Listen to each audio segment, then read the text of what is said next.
রাতাবাড়ির বাজারঘাটে কাঠ ব্যবসায়ীর দোকানে গতকাল সন্ধ্যা রাতে সংঘটিত অগ্নিকাণ্ডের নতুন মোড় সামনে এসেছে। কাঠ কিনতে আসা মহিলার সাথে অনাকাঙ্ক্ষিত আচরণের অভিযোগ ঘিরে উত্তপ্ত হয়ে উঠেছিল পরিস্থিতি। এরপরে অগ্নিকাণ্ডটি সংঘটিত হয়েছিল।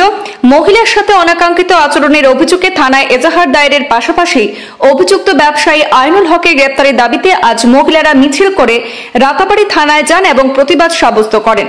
তড়িঘড়ি পদক্ষেপ গ্রহণ করে রাতাবাড়ি পুলিশ ব্যবসায়ী আইনুল হককে গ্রেপ্তার করে আইনের হাতে তুলে দিয়েছে।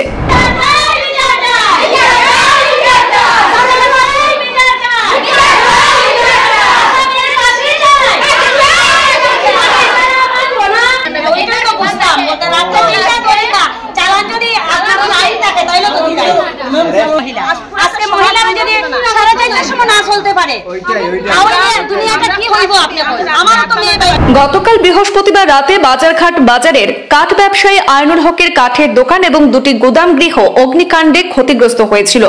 আজই ঘটনা প্রবাহ পরবর্তী চাঞ্চল্যকর মোড় সামনে এসেছে। কাঠ ব্যবসায়ী আইনুল হকের বিরুদ্ধে এক মহিলার সাথে অনাকাঙ্ক্ষিত আচরণের অভিযোগ উঠছে। অভিযোগ মতে গতকাল সন্ধ্যার সময় নাকি এক মহিলা কাঠ ক্রয় করতে বাজারঘাট বাজারস্থিত আইনুল হকের দোকানে উপস্থিত হলে আইনুল হক তার সাথে খারাপ আচরণ করে বলে অভিযোগ করেন। বিষয়টি চাউরহাটি জেলা সদর সহ বিভিন্ন এলাকা থেকে একাধিক হিন্দুত্ববাদী সংগঠনের সদস্য যুবকরা সম্মিলিত হতে থাকেন। পরিস্থিতি উত্তপ্ত হয়ে ওঠে আর এর মধ্যে আইনুল হকের দোকান সহ দুটি কাঠের গুদামে অগ্নিকাণ্ডের ঘটনা সংঘটিত হয়। এই ঘটনার খবর পেয়ে রাতাবাড়ি পুলিশ এবং অগ্নি নির্বাপক বাহিনী ঘটনাস্থলে পৌঁছে পরিস্থিতি নিয়ন্ত্রণে আনতে সক্ষম হলেও ততক্ষণে আইনুল হকের দোকান সহ দুটি কাঠের গুদাম ব্যাপক ক্ষতি হয়ে যায়।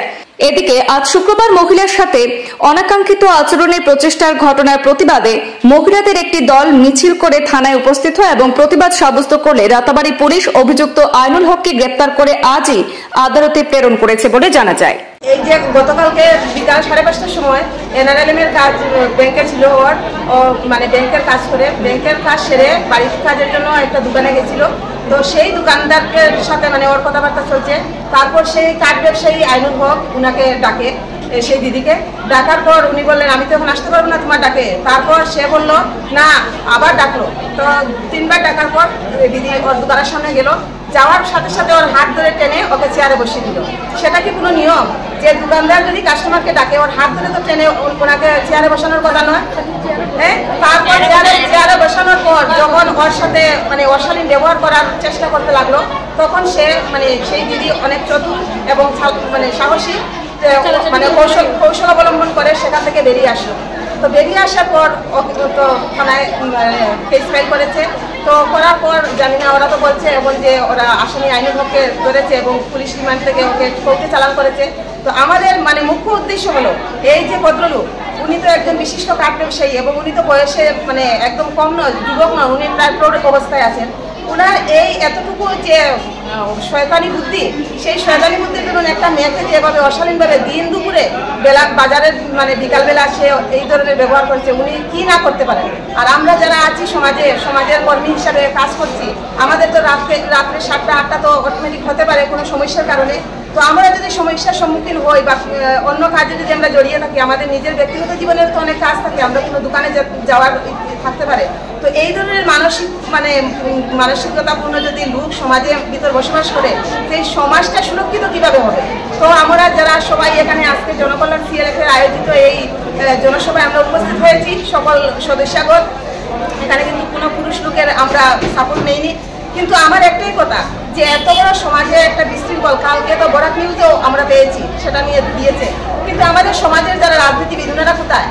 ওনাদেরকে কর্তব্য নেই একটা সমাজে মহিলারা সুরক্ষিত নয়। যখন ভোটের সময় আসে তখন তো ওনারা সবাই থাকেন, যে যেমন 50% ভোট পুরুষের তেমন 50% মহিলাদেরও আছে। আর সুরক্ষার বেলা মহিলারা থাকবে অসুরক্ষিত, সেটা আমরা মানছি না এবং মানবো না। এটার আমরা বিচার চাই। ওকে শুধু পুলিশ রিমান্ড করে নিয়ে চালান দিয়ে থাকলে হবে না, আমরা ওর বিচার চাই এবং সচক্ষে দেখতে চাই।